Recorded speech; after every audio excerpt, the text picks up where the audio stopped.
Good day. Welcome to another episode of Conversations, brought to you by the Methodist Church in the British Virgin Islands, the BVI Circuit. Today we continue the second in our series focusing on Methodism in the history and development of the British Virgin Islands. My host today, again, is Dr. Charles Wheatley, who spoke with us in our last segment on the history of Methodism. Today we would have another conversation. This time we would focus on education and the church's role in the development of education in these Virgin Islands. During our previous discussion on the history of Methodism, we noted that the church was not just involved in the spiritual development, but also the social development of the persons within this territory. And one of the areas where the church had its greatest impact was education. Again, thank you, Dr. Wheatley, for being with us to continue this discussion. My pleasure again. Glad to be here. Okay. Would it be accurate to say then that the foundation of the territory's education system was laid by the Methodist Church? Yes, I think so. You can claim that the Methodist Church established a number of schools very early for the slaves, the Negro slaves, and the churches were schoolhouses in most cases. And let us say this, the same person who led the school, the headmaster of the school, was the preacher on Sunday. Okay. So it was the school was fitted out for church on Friday afternoon and fitted out for school on Monday morning. Mm.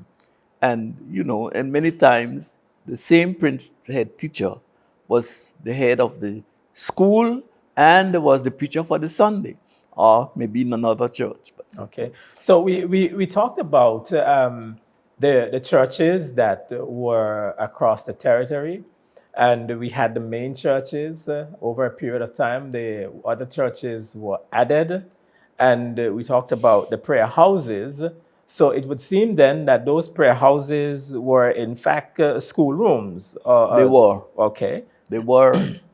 And in all of these Methodist churches were schools. Okay. So you had chapel schools. Yes. Okay. All of them. Mm. Now, but I want to say the Methodists founded schools. But they went more than founding schools. They managed schools. They went further than managed school. They managed the education system. Okay. In the 1930s, Reverend Davidson was the education officer for several years. All right. And he was also a board member, a member of the Board of Education at that time, and manager of the Methodist schools. So the Methodist was really powerful in education in the BVI, and also in financing the schools, because the government only gave them a grant at that time. So the Methodists provided the buildings, plus they provided money to pay the teachers until government was able to do so, I had a very interesting experience, Dr. Wheatley. When I was Chief Education Officer, we were renaming the Bellevue School to the Joy Samuel Primary School. And I was trying to find background information on the Bellevue School and went into the records of the Department of Education and could not find what I wanted because everything stopped at a certain point. And then realized that before that period, that all the records were at the Methodist Church because it was the church that was managing the schools. Yes. And as you pointed out, the Methodist minister was the supervisor of education. And he oversaw the school. But then there was a system of managers within the schools, where the individual schools, all the Methodist schools, were then managed by the Methodist superintendent also individually. Yes, Yes. he was, Okay. as I said, he was the manager of the schools plus supervisor of education, Yeah. you know. So it was a powerful, and So- also member of the Board of Education. So the church was integrally a part Of education. every aspect of education. education. And when it comes to appointing teachers and so on, the Board of Education, in very early stages, the church made the appointments, the managers. Then when the Board of Education became functional, the Board of Education would take the appointees to the board for approval, and then they would be paid by the Methodist Church. Okay. When I started teaching, I used to go to the Methodist man's to collect my $16 a month. Interesting. And I think by some standards, I said that was a lot of money in those days. I wouldn't say that. Okay. But I couldn't buy much. My mother wasn't able to support me, but I had to go buy some, go work somewhere else. But that shows you the control the church has. So the church could control It was the change came in with the Education Act in 1955, when the Primary School Commission came on board, and the Primary School Commission was then set up to take charge of all the education, the whole education system for primary education. So the foundational system up until 1955, when that act came into place, the church was then providing that leadership in education, not the government. No. We had now across the territory, wherever there was a Methodist church, that church was a chapel school. Every church was a school. I found that I started school at the kindergarten church, because by the time I started school, the chapel was still being used as a school. So I can vaguely remember that. But was there a point where there were attempts, even by the Methodist Church, to build specific schools? School buildings that were dedicated just for schools? The only one I know was Major Bay. Okay.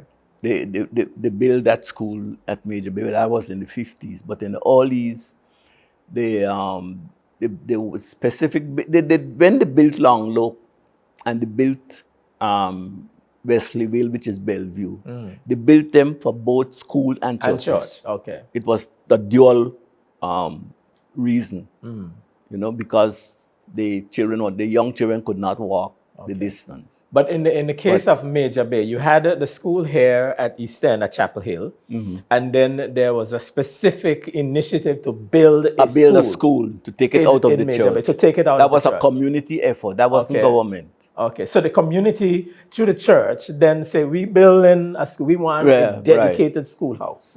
Right. So we don't, the church now must be sacred and apart for worship. From the school, yes. I think, Dr. Wheatley, there was a similar initiative in Anegada. Because Anegada always had a schoolhouse separate from the church. Anegada was different. That's what I wanted to get to, because Anegada was different. Even the schoolhouse is still there. It's still there. Yeah. It's still there. I remember when I started as a local preacher, and that time you had to go and spend the weekend because there wasn't a regular transport. So my wife and I went, and my daughter was a baby at the time. And we stayed in this huge building, which just said was like the manse. And I wonder, what's this? Why would they have this huge building here, 2 bedrooms?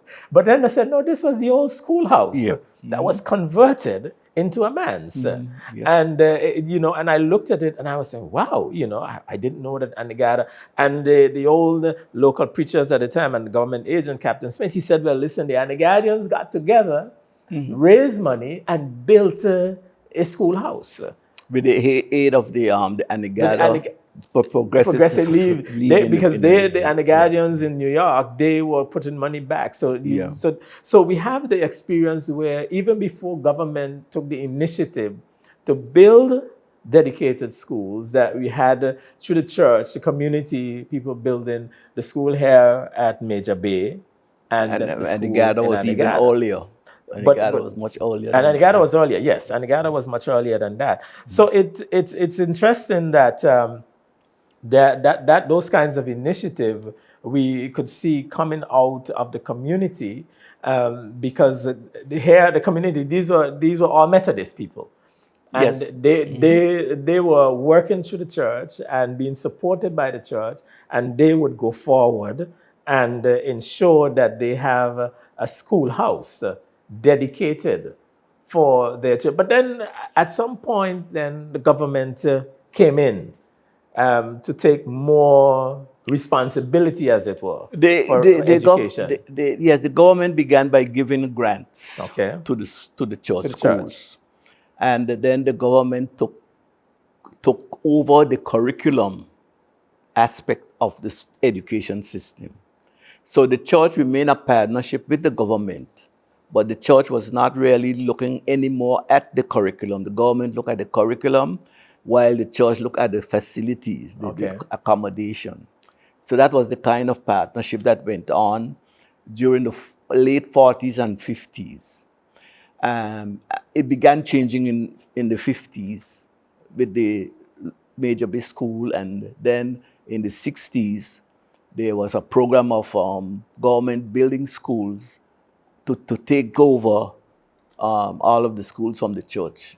So it was a gradual process. As the government became able, they gradually took more and more responsibility. The church, as it was, ceded that responsibility to the government, because the church then did not continue to that extent. But The Methodist Church did not continue. The Anglicans Anglican Church continued. continued. Okay, but then we're talking more in terms of the schools that we found across the territory. Those are primary schools with a senior school. They were not. They were elementary schools. Elementary school, okay. The elementary school had what we would call now the primary school component, and a junior secondary type school Okay. attached to it, which took them up to the standard The seventh standard, right. But then there was a move to bring in secondary education. Was the church in any way a part of that move when secondary education came in? Yes, the church was, and that is in the 40s, and the church was very aggressive in helping the government to establish it. The church itself did not put any resources, but the church was, because the church at that time was part of the Board of Education and was manager of the schools, they had a clout. So they were very supportive of establishing the secondary schools. And taking education to a different level. To a different level. They were I very think, supportive in again, that. we have... And later on, they supported it by bringing in a second minister. Yeah, but it's again, Dr. Wheatley, we've only scratched the surface.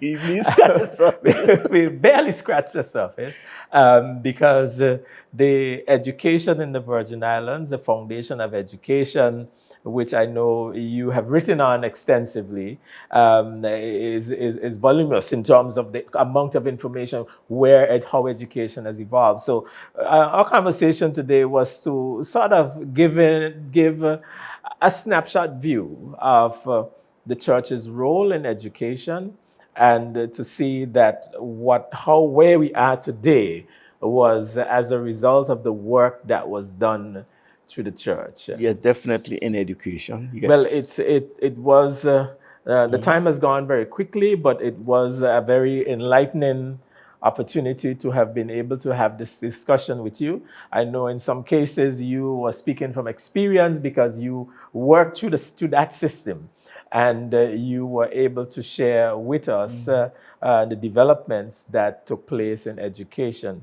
Again, thank you very much for agreeing to be a part of this conversation. And I trust that you are a viewing audience, that you would have found it enlightening, and that you would stay tuned for our next presentation as we continue on this journey. in Methodist Heritage Month, looking at the history of Methodism and how the Methodist Church impacted these Virgin Islands. Again, I am Angel Smith. Thank you.